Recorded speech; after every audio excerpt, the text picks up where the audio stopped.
This is a beautiful dish. No, no, no. This is a beauty dish. The irony of a beauty dish is that it makes harsh light that is not really that beautiful, unless of course you use it properly. Stay tuned and I'll break it down for you and show you how to make your own very portable DIY beauty dish for less than $7. Hey gang, my name is Joe Edelman and my mission is to help photographers like you to develop a solid understanding of the hows and whys behind great photography so that you can achieve your goals as a photographer.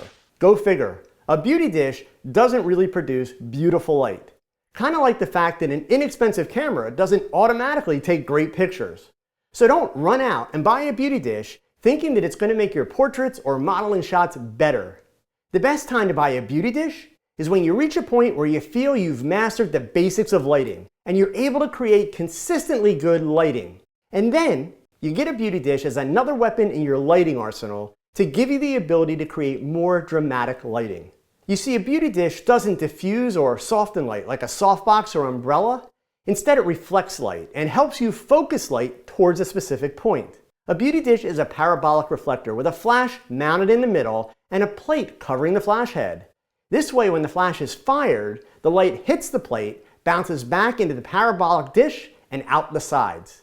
Because of the size and curvature of the dish, most of the light is directed forward. But remember, all light spreads. So generally, beauty dishes are used fairly close to the subject to create a semi-hard light without a hot spot in the center. You can see here that with a flash placed 3 feet from a wall, there's a bright spot in the middle and an almost continual fall off. Same flash, same distance with a medium softbox, the center light is more even, but there's still a gradual fall off. The beauty dish with the same flash at the same distance provides a focus light with a very rapid fall off. Beauty dishes are a favored modifier for both portrait and fashion photographers. When looking at photos, you can tell if an undiffused beauty dish was used by looking for a catch light with a black center spot in the subject's eyes. By comparison, a softbox makes a larger rectangular catch light, and an LiteDome creates a catch light like this, and so on. Beauty dishes come in a range of sizes, usually from 12 inches to 30 inches in diameter.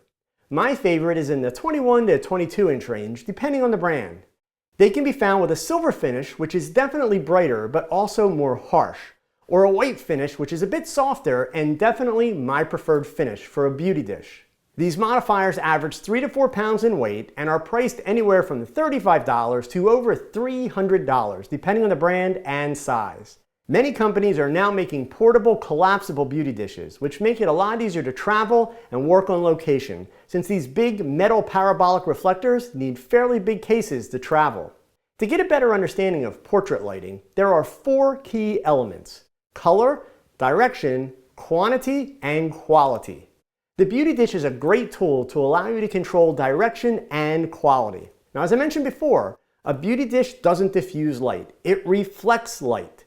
So what you wind up with is a person's face being illuminated from all angles because of the parabolic shape.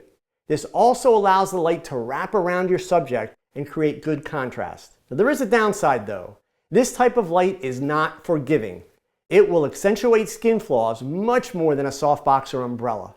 It does create shadows. Not that shadows are bad, but you do have to pay attention to them because they can ruin an otherwise great shot. One option for softening the shadows created by the focus light of a beauty dish is to use a sock. A sock is simply a white diffuser that is designed to stretch over the front of the dish. In the event that you want your light to be even more directional, focused, and dramatic, you can also add a honeycomb grid to the front of the beauty dish. Keep in mind that a grid will take away some light, so you'll need to increase your exposure slightly. So these modifiers for the modifier allow you to create a range of lighting moods with just one light source. I frequently place my beauty dish just above my subject and aim downward to accentuate the cheekbones. Since the light is somewhat harsh, it is great at sculpting your subject's bone structure and lips and nose and chin. Determining the proper angle of a beauty dish is fairly easy. Aim the center plate directly at your subject. While you can create a lot of nice light by feathering a softbox, not so much with a beauty dish. I rarely have my dish placed more than 3 to 3.5 feet from my subject's face. But remember, there are no rules. Experiment and build your own visual database of beauty dish options. If you have a silver beauty dish, they also make great reflectors for rim lighting on location in bright sunlight. Remove the center plate and your beauty dish is now a big, bright reflector. Beauty dishes were originally designed as modifiers for studio strobes. In other words, they were designed to be used on a strobe head with a flash tube that sends light in all directions, and the beauty dish shapes the light. You can also use a beauty dish on a speedlight, but a speedlight has a contained flash tube that is designed to push the light forward. So in a beauty dish, almost all of the light is hitting the reflector plate, bouncing back to the dish, and then being redirected out the front. It is a different result. And it's not a matter of better or worse, it's a matter of different and which do you prefer. So experiment. Of course, there are lots of videos that have already been made where people have created a DIY beauty dish with everything from salad bowls to plastic buckets. The thing is, most of the shots that new and young photographers use a beauty dish for don't really need a beauty dish. They want the quick and dramatic light fall off. They want a focus light. Well, you don't need a beauty dish to do that.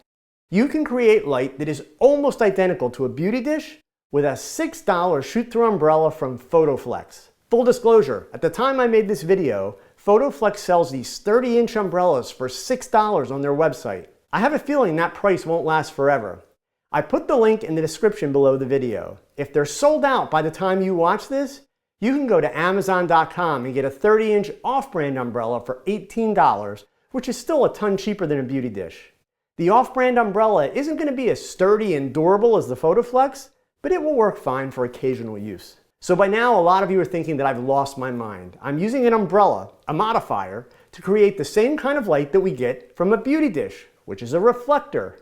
Well, I haven't lost my mind. Instead, I'm embracing the inverse square law that I talked to you about in this video. Remember, if you want to master lighting, you need to understand the inverse square law. Here's my lovely mannequin, who, by the way, is named Lola. I'm using two speedlights here. One is on the background to keep it bright white, and the other is in my 21-inch LumiPro beauty dish. In this first setup, I have my beauty dish at 30 inches from Lola's face, and the center of the dish is about 15 inches above her nose. The center of the dish is aimed right at her eyes. I have my speedlight zoomed to 24mm, which is its widest setting. Now I'm going to remove the beauty dish and swap it with my 30-inch Photoflex shoot-through umbrella. I'm going to keep it at the same distance, but because of the fact that the umbrella sits closer, the front of the umbrella is about 20 inches from Lola's face at about 12 inches above her eyes. And because the umbrella is 30 inches and the beauty dish was only 21 inches, I'm going to move the stand with the umbrella about 10 inches to the left. This will lessen the amount of extra wraparound caused from the bigger umbrella. I'm also going to zoom my speedlight out to 105mm, which is its most powerful setting. This will help cut down on the spread of the light. Next, I'm going to take a piece of black foam core, the same stuff that I make the Walmart reflectors from.